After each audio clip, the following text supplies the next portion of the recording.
Bueno, hasta aquí cosas que yo os he querido preguntar, pero estoy segura que quizá también los que nos acompañan quieren o preguntar o deciros algo cariñoso. Adelante.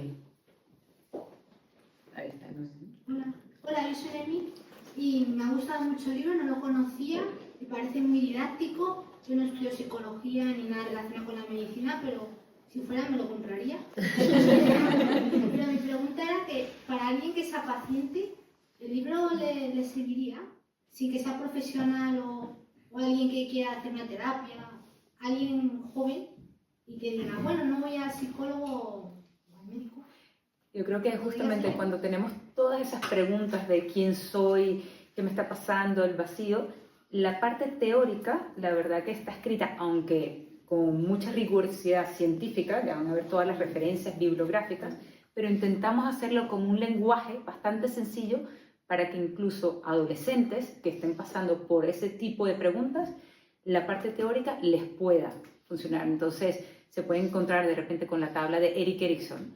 Entonces, bueno, ¿qué tenía que pasar de 0 a 1 año, de 2 a 3 años, todo esto? Y ese tipo de cosas hacen que quizás le diga, bueno, ¿será que me corresponde ir a terapia y pido ayuda en este momento? Porque esto veo que quizás me quedé atascado aquí en alguna etapa de mi vida que quizás esto lo tenga que resolver. Entonces, sí, es una muy buena pregunta, Noemí, porque sí, yo creo que es algo que te puede calmar y te puede ayudar a dar un paso a pedir ayuda cuando lo necesites. Y además te da la sensación de que la psiquiatría o la psicología no es algo que le puedas tener miedo. De repente se te hace mucho más amable, más cercano, incluso lo puedes ver divertido. A mí me gustaría hacerlo, ¿será que me voy y participo pues, en esto en grupo o en individual? Entonces, yo creo que sí. Claro, como un juego, ¿no? Sí, como un juego. Sí, Como un viaje de descubrimiento, ¿no? También. Y ver las actividades que hay, o sea, que a modo de hacerte preguntas, ¿no? De, oye, esto es lo que se trabaja en un grupo, pues, ¿qué respondería yo a esto, no? O incluso yo pienso, fíjate, hablando de grupos, el grupo familiar, ¿no? Yo hay muchas actividades que he replicado en mi casa con mis hijos, ahora que son chiquititos, por ejemplo, una tabla como esta, bueno, lo tengo también en versión cartas, entonces les digo, vamos a jugar a las cartas y vamos sacando, ¿no? Y decimos, en mi familia nos gusta, entonces ellos son pequeñitos todavía, pero sí por fomentar esta parte del diálogo, de que somos, ¿no? Una familia, de conocernos mejor, que nos gusta, que nos representa, pues eso. En fin, trabajar este tipo de actividades yo creo que a nivel familiar también podría ser útil, ¿no? Y luego también depende mucho, pensando ahora, has hablado de adolescentes, ¿no? Pero yo imagino a una persona, no sé, en sus 20 años, pues eso, que sea muy introspectiva, hay gente que le gusta hacer mucho ese viaje introspectivo, que son gente más reflexiva y con más curiosidad, pues creo que sí, que plantearse qué es lo que se trabaja en un grupo y hacerse este tipo de preguntas, viendo el tipo de ejercicios que se hacen, podría ser sin duda de utilidad, ¿no? Pero bueno, no va dirigido, no es que sea específicamente dirigido, pero en contestación a tu pregunta, esa es la utilidad que podría tener. Bueno, ya se lo he dicho antes a Sara, enhorabuena. Qué bonito lo habéis contado las 4. Me ha encantado. Yo quería preguntaros por qué puntualizáis con alguien que se queda y tiene más síndrome de impostor, que ahora se llama, ¿no? Más inseguridad y necesita como avalarse, pero en ese momento también dices, yo veo que la trayectoria y eso me da seguridad, pero también me viene bien desde la parte más teórica tener ese respaldo, ¿no? Totalmente. No, yo también agradezco mucho el comentario, porque es verdad que yo creo que eso es de la inseguridad, ¿no? Desde el que se inicia efectivamente, lo hemos enfocado así, pero bueno, a la parte práctica, al final, el tener ya las viñetas hechas y poder fotocopiarlas, ¿no? Y hacer además, que es porque al final está limitado, con lo cual es un grupo de duración breve, limitada en el tiempo, sí podría ser, claro, útil, ¿no? De hecho, la psiquiatra Ana Montes, que es una de las revisoras, y ella tiene una experiencia larguísima en la unidad de trastornos de personalidad clínico, decía, anda, pues este libro, este ejercicio lo voy a usar, este otro también me viene bien, mira qué bien, entonces, sí, efectivamente. ¿Pablo? Yo soy Pablo. Enhorabuena lo primero y tenía un par, no sé si puedo hacer 2 preguntas. La primera es, de escribir un libro, cuando lo hace uno solo, tienen las ideas un poco más claras. ¿Cómo habéis hecho para poneros de acuerdo entre las tres? Que no, como he llegado tarde, no sé si lo habéis contado al principio, así que perdón. Y la segunda es si habéis tenido en algún momento alguna duda o miedo cuando lo habéis escrito. Hombre, respecto a la primera pregunta, con muchas reuniones. O sea, en el pregrupo, en el postgrupo, pero luego también con muchas reuniones, con mucha coordinación, ¿no? En ese sentido, porque es verdad que al final cada una tiene también su forma de contarlo, ¿no?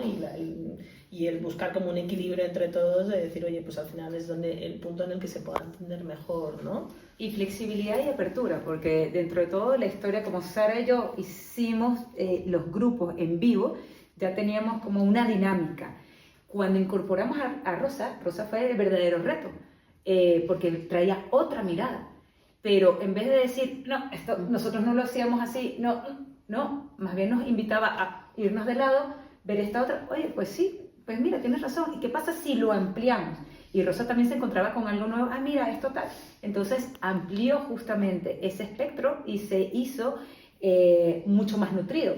Pero sí es verdad que hay que tener como mucha humildad, porque al principio tú dices, este es mi bebé, solamente es mi bebé, ahí con esto. No.